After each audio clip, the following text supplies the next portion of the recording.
लोकसभा निवडणुकीच्या तारखांची उद्या घोषणा होण्याची शक्यता। आचारसंहिता लागू होणार। दुपारी 3 वाजता केंद्रीय निवडणूक आयोगाची पत्रकार परिषद। कोणत्या कंपनीने कोणत्या पक्षाला किती निधी दिला याची माहिती जाहीर करा। सुप्रीम कोर्टाने पुन्हा एसबीआयला खडसावलं। सासवडमध्ये अजित पवारांच्या सभास्थळाबाहेर विजय शिवतारेंची बॅनरबाजी।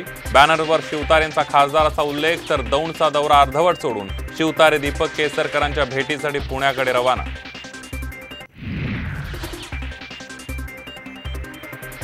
अमरावतीतून नवनीत राणा भाजपच्या कमल चिन्हावर निवडणूक लढणार। सूत्रांची माहिती, उद्या युवा स्वाभिमानी पक्षाच्या मेळाव्यात राजीनामा देण्याची शक्यता।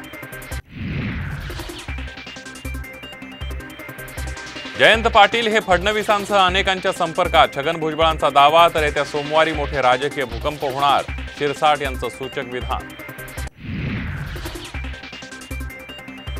निवडणुकीपूर्वी शिंदे गटाला खिंडार पडण्याची शक्यता। 12 आमदारांची ठाकरे गटात घरवापसी।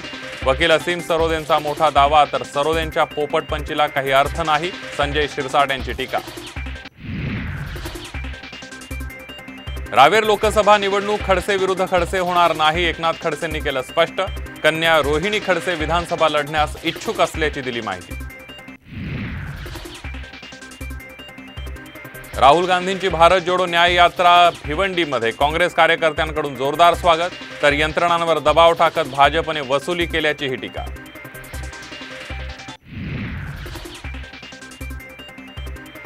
मुंबई महापालिका आयुक्तांच्या बंगल्याची 14 वर्षांची कर थकबाकी 4.56 लाख। माहितीच्या अधिकारातून माहिती समोर। पंढरपूरचं विठ्ठल मंदिर 1.5 महिना राहणार बंद। मंदिराच्या गाभाऱ्यातील ग्रॅनाइट फरशी काढण्यात येणार। सकाळी 5 ते दुपारी 11 वाजेपर्यंत घेता येणार मुकदर्शन।